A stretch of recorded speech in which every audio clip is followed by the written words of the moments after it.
So now when I take the poll and I say manhood, I say, well, how did you come up with this information? Because I've had women with me, right? Beautiful women, mind you, all my life. That's no big thing to me, but I want to let you know, you guys have seen some of the pictures. You know, it ain't nothing. Yeah, they looking like magazine models, right? They said, man, you gorgeous, Dre. You look good, but you got gorgeous women always with you, right? They ain't lying, right? So how do you know? Because I've had women with me that were that gorgeous that were paying me, right? That I was able to send into the world amongst celebrities and they returned to sender. Amongst dudes that were probably bigger than me and they returned to sender. Amongst wealthy dudes and they returned to sender. Amongst people that had fame and they returned to sender because of this game.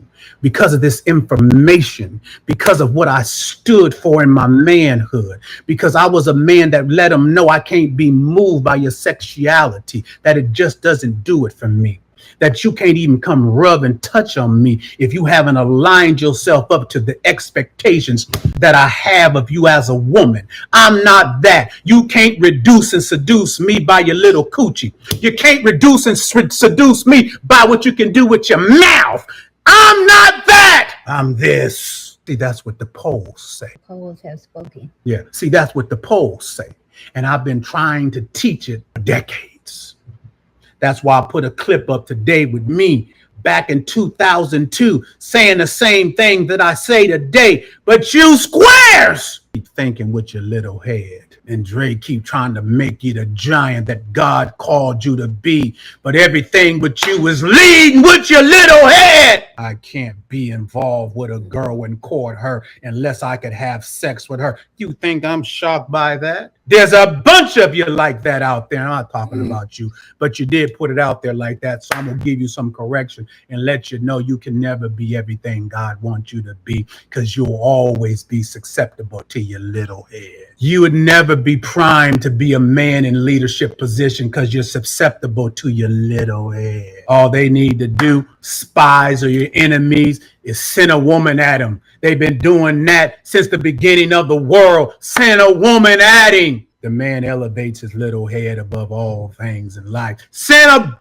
woman at him. One thing they know about me, they can't send nothing at me. Nothing. You see the man Joseph, Potiphar's wife, trying to get with him, grabbed up on him. Come here. I'm going to give you some of this. She might have a history of giving some of that to somebody else that she finds attractive. Mm-hmm. And the man stood on his manhood and say, I'm not that, I'm this. You think I'm going to sit here and do this thing against my God? You think I'm going to sit here and do this thing against my God? See, that's order. And when a man can stand like that, he can submit a world underneath him. He can submit a world underneath him because the majority is controlled by the little thing in between a woman's leg, and women know it. A woman come be with me, they gonna know from the giddy up. Yeah, boy, I'm gonna tell you one thing, you will never be what I'm gonna make you to be. There ain't a cat out there that's gonna make you what I'm gonna make you to be. Because you're going to have to deal with me and offer something much more than your coochie. Talk to him, Dre! I know you've been getting alone in the world. I know you've been getting passes from dudes that think with their little head. But when you stand before Dre, all that is discounted. You going to have to bring something else. You going to have to exercise something else. Wolf, I'm talking.